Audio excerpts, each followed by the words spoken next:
Or talking about Christian pastors and talking about all this corruption, it reminds me of the what Jesus said, right? He said, the love of money is the root of all kinds of evil. And I can see that playing out time and time again here. That's absolutely insane.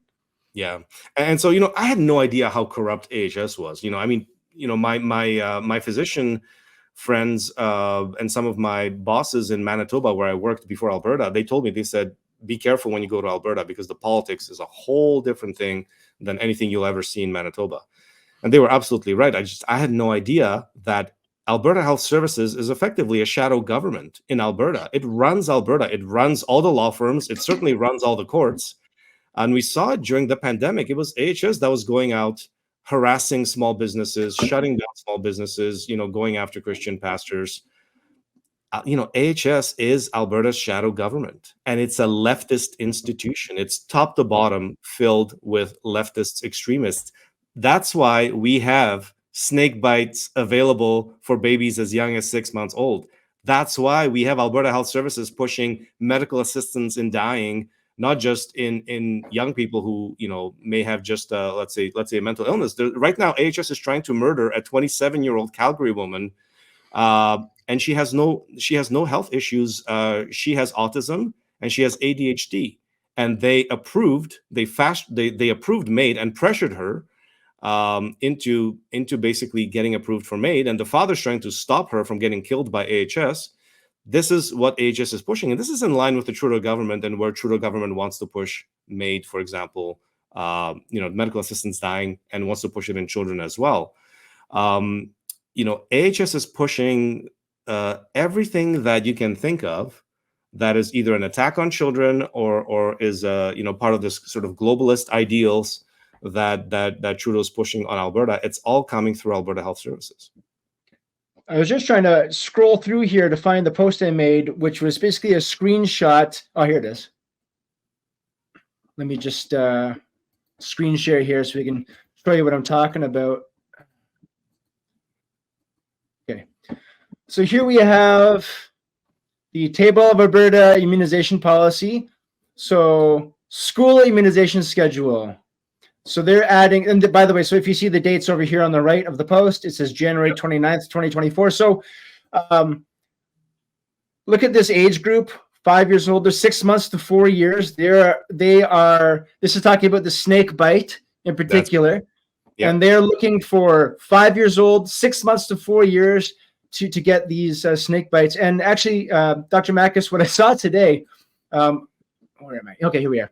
I don't know why I was looking. I can't remember where I was looking, but I was looking at midwifery and home births. I was we did 2 home births. My 2 children were birthed at home. We did end up having to go to the hospital with both of them because of complications, but we started at home anyway. Right. And this was my second child was born in May 2020, so at the beginning of pandemic. But my first child was 2018, way before, and I already had a bad experience at the hospital, and so was kind of distrusting of that. But when I was going through the College of Midwives of Alberta, it was saying, it was just this one paragraph in this one kind of information update for midwives. And it was really, really pushing the snake bite for pregnant women and suggesting that, the best way forward is for pregnant women to get the snake bite. And it was really, really, really pushing that. And some of the language that they're using, it was really kind of disgusting. And I thought, how sinister is this? Because a lot of times, probably, especially during pandemic times, if you're afraid of the hospital, you're distrusting of the medical profession, you're going to take an alternative route. Maybe home birthing is that route, and you're going to look to midwives and doulas as a way through that and as your guide. And they're also going to be pushing that thing on you. These mandates that they're pushing on women. Do you have an idea of the numbers as to the miscarriages and stillbirths, things like this that have happened as a result of being, I guess we can't say as a result, but directly correlated being after? So I can tell you, this is one of the most controversial topics is miscarriages and stillbirths. And this is data that we're not going to get. We're not going to get this data anywhere in Canada. This is being buried everywhere across Canada. Now, it's the same thing with, let's talk more broadly, just injuries and deaths. Let's say vaccine deaths. I had someone ask me, well, how many children have died after taking, maybe not directly the result, but a child that has taken How many children have died? Well, I can't tell you. I can track sudden and unexpected deaths of Canadian children, and I did that about a year ago when I started my Substack, makismd.substack.com, which is where I put a lot of my data and my sort of investigative work and research and articles. And I had tracked about 90, almost 100 Canadian kids dying suddenly within like a 2-month period. I'm sorry, how much was that? How many was that?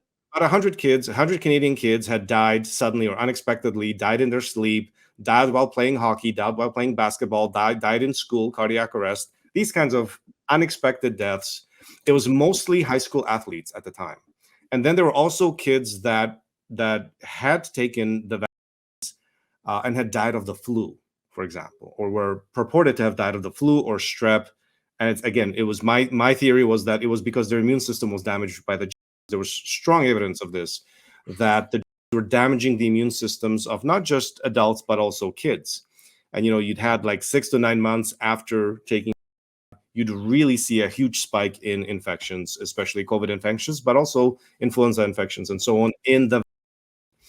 This is actually the data that Dina Hinshaw was deleting from the government website. I documented this extensively.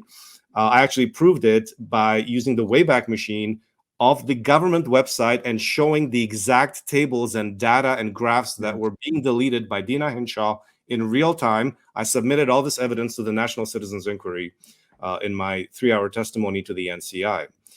And so I tracked these, sudden deaths of about 100 kids over a 2-month period. And but again, it's a very labor-intensive work to try to track sudden and unexpected deaths. You're dealing with incomplete information. You don't always know whether they've had a or not. You know that the child athletes over 12 years old had to have the because they couldn't access sports facilities in Alberta or anywhere in Canada unless they could show evidence of proof of 2.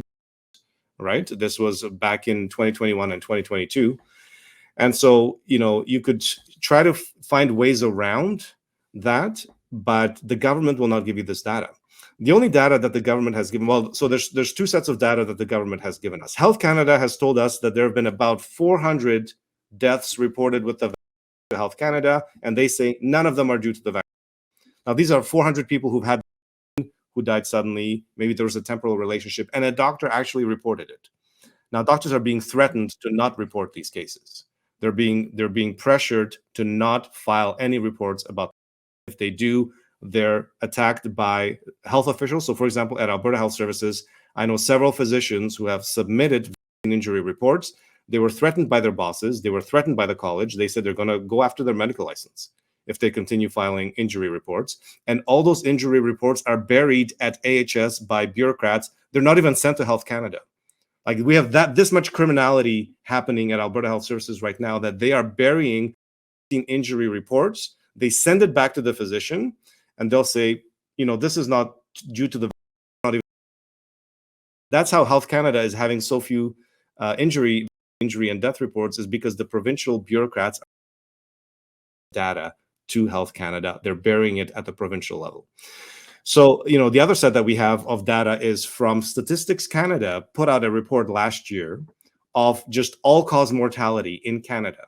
And in 2022, there were 49,000 excess deaths of Canadians compared to the pre-pandemic era 2019 numbers. 49,000 excess deaths. And about 16,000 of those excess deaths are literally labeled unexplained. They call it ill-defined or unexplained causes of death in their category. This is straight out of Statistics Canada. And then they're blaming another 20,000 on COVID, despite the fact that we're 8 doses in. And then, of course, the rest are blamed on a slight increase in cancers, heart disease, diabetes, and so on. But it's extremely hard to get data. We're not going to get good data out of Canada. Ed Dowd has said this himself when he was on Steve Bannon's podcast, talking about, skyrocketing injuries and deaths that he could get from U.S. insurance data. He said it's impossible to get good data from Canada.